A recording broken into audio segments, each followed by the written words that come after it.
नमस्कार, मैं सुमित स्वर्णकार आपका स्वागत करता हूं true and fair E classes में।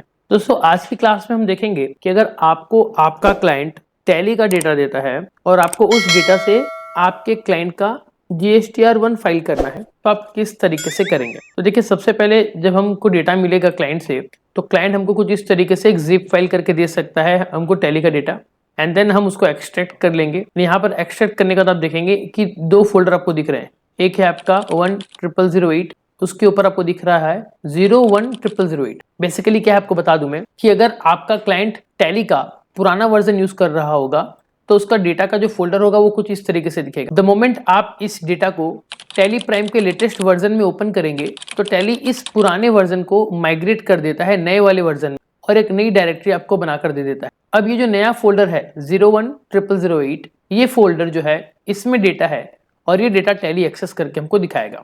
हम टैली ओपन कर लेते हैं। अब ये पर्टिकुलर क्लाइंट का डेटा जो है यहाँ पर ये खुल चुका है।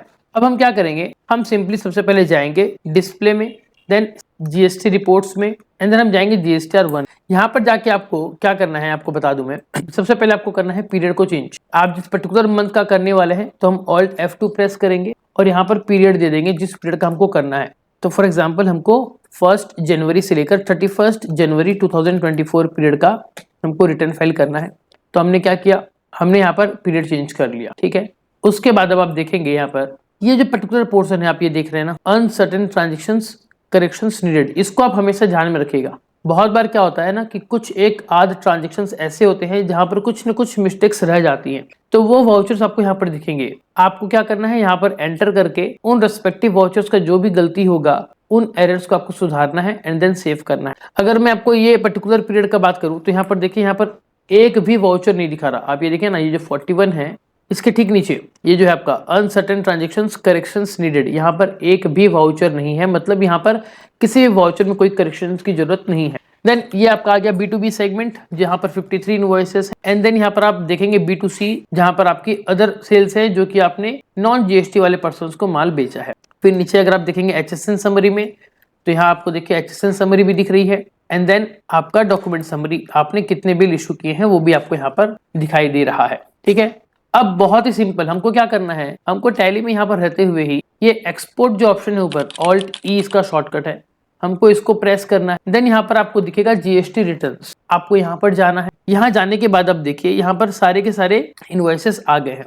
अब यहाँ से एक्सपोर्ट करने से पहले आप क्या करेंगे, राइट हैंड साइड में देखिए बेसिस ऑफ वैल्यूज बोल के एक सेगमेंट आपको दिखेगा, आपको इसको क्लिक करना है और ये जो पहला वाला पार्ट है जो कि नो हो रखा है आपको उसको यस कर देना है। That is include transactions where no action is required, इसको भी आपको इंक्लूड कर लेना है, यस कर लेना है, एंड देन कंट्रोल A करके सेव कर लेना। अब ये करने के बाद जो यहाँ पर आपको रिपोर्ट दिख रही है, देखिए ये सारे रिपोर्ट को आपको क्या करना है, आपको एक्सपोर्ट करना। अब यहाँ पर आप देखेंगे ये जो लास्ट यहाँ तक जो है ये सारा का सारा B2B इनवॉइसेस है। उसके बाद आपका आता है B2C का summary, then HSN summary, and then document summary. इतने सारे डेटा को आपको क्या करना है, आपको GST पोर्टल पे सबमिट करना है।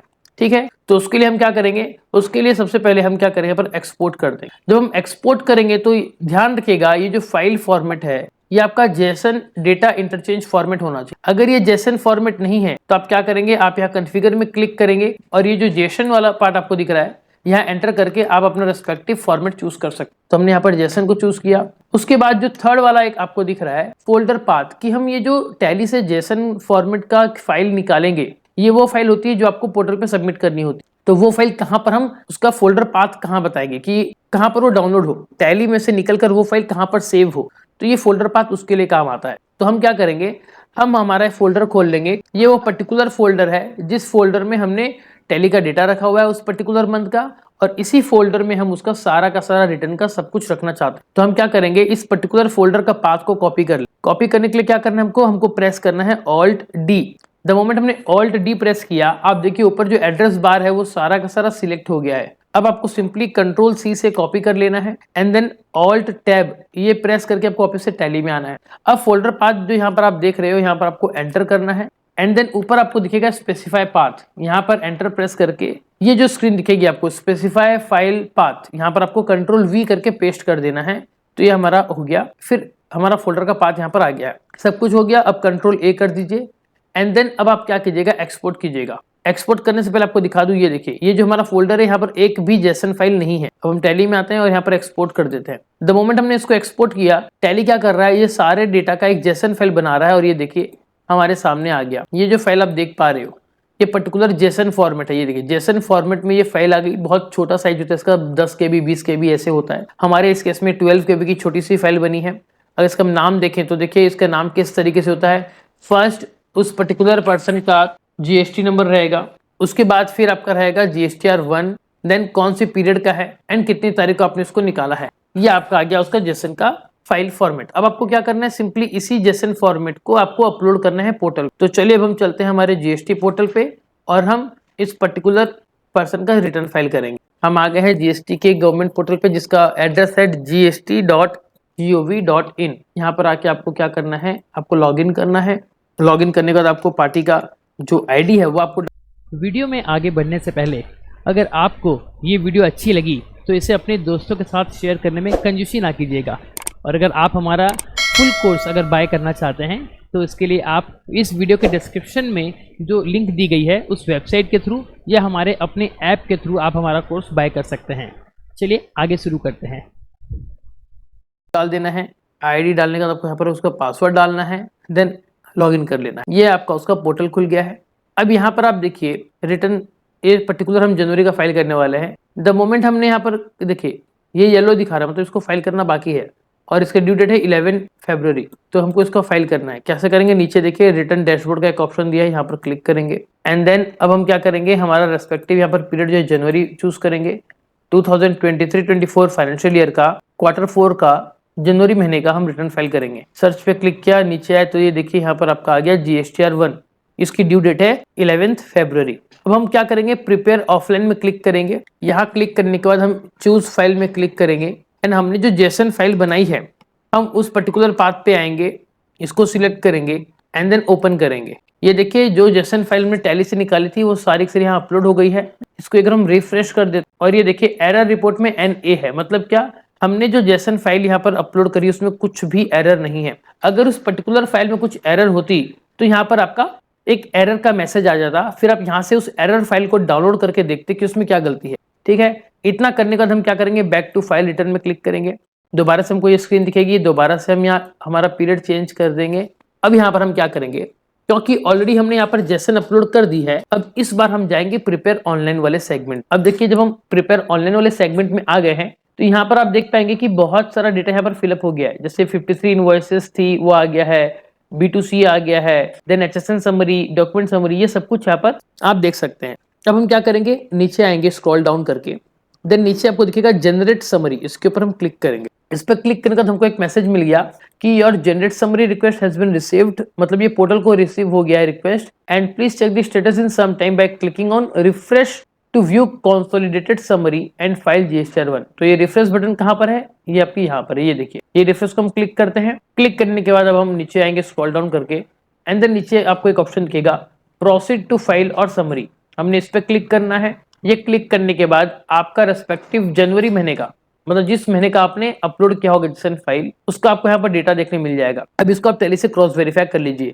हम टैली खोल लेते हैं। अब ये देखिए हमने एस्केप प्रेस किया, ये देखिए 53 इनवॉइसेस हैं, यहाँ पर भी 53 इनवॉइसेस। देन यहाँ पर वैल्यू कितनी है, 9,35,105.78। यहाँ देखिए 9,35,105.78। देन टैक्स की बात करें तो CGST SGST कितना कितना है, 84,159.51, तो 84,159.51 एंड सो ऑन। सिमिलरली आपका अगर हम B2C की बात करें तो 25,000 रुपया उसका टैक्सेबल वैल्यू है और 2250 उसका टैक्स है। तो स्क्रॉल डाउन करके नीचे आएंगे तो ये देखिए ये जो आपका टेबल 7 का डिटेल दिया गया है, यहाँ पर आपको दिया गया है 25,000 रुपए का और उसके ऊपर GST दिया है 2250 दैट्स इट। फिर हम नीचे आएंगे और नीचे आएंगे और नीचे आएंगे स्क्रॉल डाउन करते हुए और कहीं पर भी कुछ डेटा नहीं है। HSN समरी है हमारी, यहाँ पर देखिए 6 HSN है, आप HSN में जाके देख सकते हैं। एंटर प्रेस करके टोटल 1 2 3 4 5 6 कुल मिला के 6 डिफरेंट HSN है जो कि आप यहाँ पर आपने डाल दिया है। फिर अगर आप डॉक्यूमेंट देखेंगे तो यहाँ पर देखिए डॉक्यूमेंट इशूड 57 डॉक्यूमेंट्स हैं, तो देख लीजिए वो भी। आप एस्केप करके पीछे जाइए, डॉक्यूमेंट समरी में आके एंटर प्रेस कीजिए, देखिए 57 टोटल वाउचर्स आपके 57 आपने अपलोड किए हैं, ये भी यहाँ पर आपको डेटा मिल गया।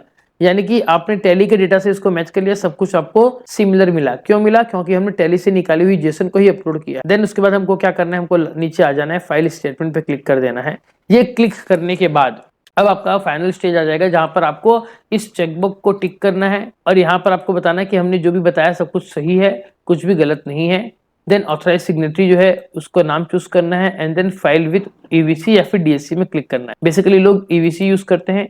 इस पर्टिकुलर केस में जो हमारा क्लाइंट है, इसके इस पर्टिकुलर ईमेल आईडी में और इस पर्टिकुलर मोबाइल नंबर में एक ओटीपी गया होगा जो कि अगले 10 मिनट के लिए वैलिड है। तो चलिए अब हम क्लाइंट को कॉल करते हैं और उससे ओटीपी मांग लेते हैं एंड देन हमारा रिटर्न जो है वो कंप्लीट हो जाएगा। चलिए हमने ओटीपी डाल दिया है।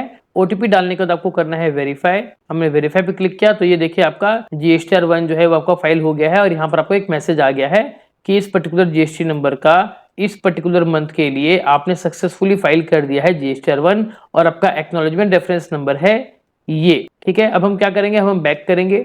बैक करने के बाद हम देखेंगे यहाँ पर देखिए स्टेटस जो है ये आपका फाइल हो चुका है, मतलब आपने फाइल कर दिया है।